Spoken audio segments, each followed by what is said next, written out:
Sampai dengan Maret 2023, Bapak Ibu, industri asuransi jiwa berhasil membukukan total pendapatan premi senilai 45,6 triliun rupiah. Secara umum dapat kita katakan terjadi penurunan sebesar 6,9% jika dibandingkan dengan periode Q1 kuartal 1 tahun 2022. Namun jika dilihat dari pendapatan premi secara weighted, ya secara yang regulernya, mengalami pertumbuhan 2% mencapai 28,1 triliun rupiah. Adanya pertumbuhan pada total tertanggung, total polis, juga uang pertanggungan di satu sisi, namun menurunnya, tertekannya pendapatan premi di sisi yang lain mengindikasikan bahwa target market industri asuransi jiwa sudah semakin luas, ya. Dan dapat dikatakan bahwa produk asuransi jiwa yang dipasarkan saat-saat ini, belakangan ini oleh kanal-kanal distribusi industri asuransi jiwa juga sudah diminati oleh kalangan masyarakat menengah ke bawah yang menyadari bahwa mereka membutuhkan perlindungan asuransi atau perencanaan keuangan dengan nilai premi yang relatif lebih kecil. Tentunya hal tersebut merupakan catatan yang positif bagi industri asuransi jiwa dan menjadi peluang bagi kami, para pelaku, untuk boleh terus mengembangkan produk yang mampu menyasar lebih banyak lagi, lebih luas lagi kalangan masyarakat. Next slide, mengenai total pendapatan premi berdasarkan jenis produk, Bapak Ibu.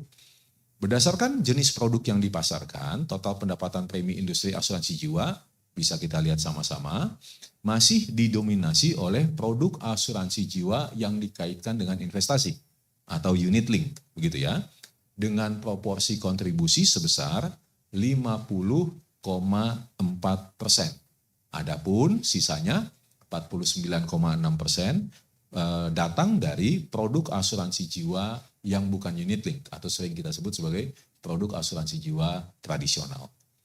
Pendapatan premi dari produk asuransi jiwa unit link tercatat sebesar 22,98 triliun, sementara dari produk asuransi jiwa tradisional tercatat sebesar 22,62%.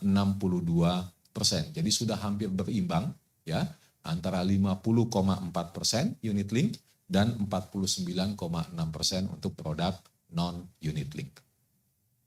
Pendapatan premi dari produk asuransi jiwa tradisional tercatat konsisten meningkat, Bapak Ibu. Pada awal tahun 2023 ini pendapatan premi produk tradisional meningkat sebesar 13,5% dibandingkan dengan periode yang sama tahun lalu. Hal ini memberikan gambaran kepada kita bahwa saat ini masyarakat semakin memiliki banyak pilihan produk asuransi jiwa. Mereka dapat menyesuaikannya dengan kebutuhan proteksi maupun perencanaan keuangan masing-masing. Ya, slide berikutnya mengenai pendapatan premi jika ditinjau dengan cara pembayaran. Total pendapatan premi yang ditinjau dilihat dari cara pembayaran, tipe pembayaran tercatat sebagai berikut. Sebesar 57,4% dari total pembayaran premi itu datang dari cara pembayaran premi secara berkala, premi reguler.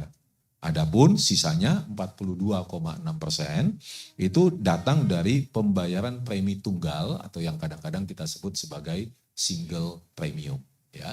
Jadi ada yang membayar berkala, tahun ini bayar, tahun depan lagi bayar, tahun depannya lagi bayar gitu ya. Ada yang sekali bayar saja sekarang tapi di covernya untuk jangka waktu yang diperjanjikan. Pendapatan premi reguler mengalami peningkatan sebesar 4% jika dibandingkan dengan periode yang sama tahun 2022 menjadi 26,16 triliun rupiah. Sedangkan premi tunggal tercatat mengalami tekanan penurunan sebesar 18,4% menjadi 19,45 triliun rupiah. Pendapatan premi reguler konsisten meningkat sejak tahun 2022. Hal ini semakin juga mengindikasikan bahwa masyarakat semakin memahami fungsi utama asuransi jiwa yang adalah proteksi jangka panjang. Selain itu, bagi perusahaan, peningkatan pendapatan premi reguler sangat disambut baik untuk menciptakan bisnis yang sustainable berkelanjutan. Next slide.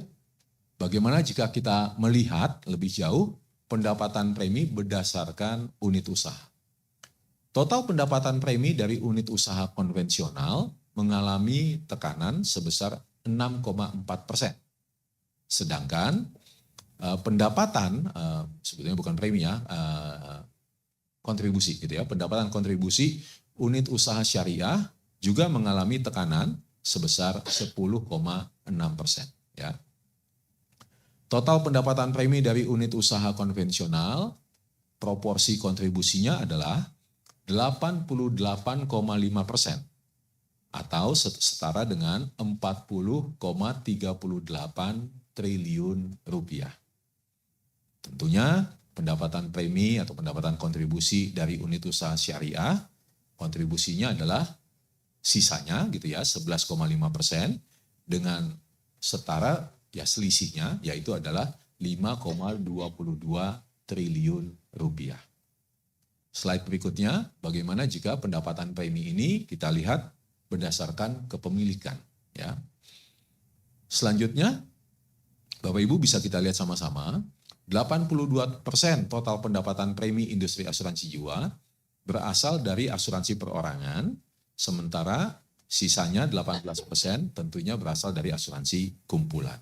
Ya.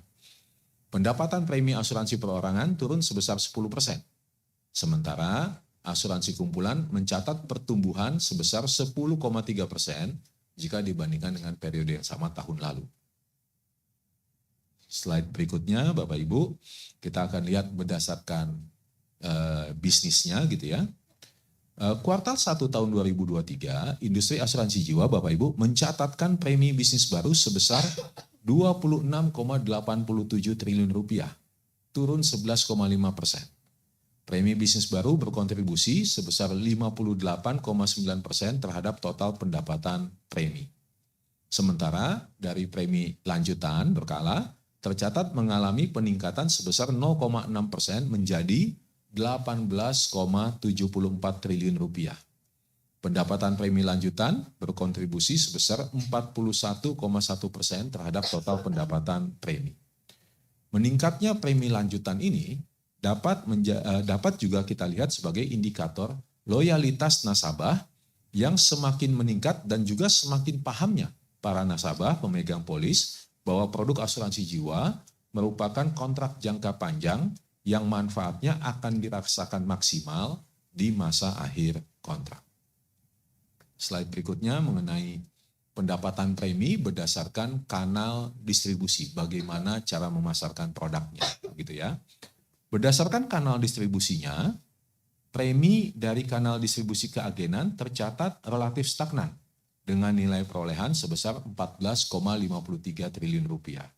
Sementara pada kanal distribusi lainnya, bank assurance dan juga distribusi alternatif, keduanya mencatatkan penurunan masing-masing sebesar 13,3% dan 2,9%.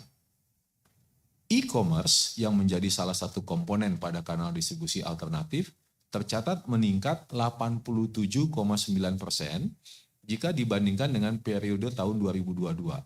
Meskipun angkanya masih relatif kecil, yaitu sebesar 55,62 miliar rupiah, namun pertumbuhan ini tercatat konsisten dan berpeluang nantinya menjadi alternatif kanal distribusi bagi industri asuransi jiwa yang menjanjikan di masa depan.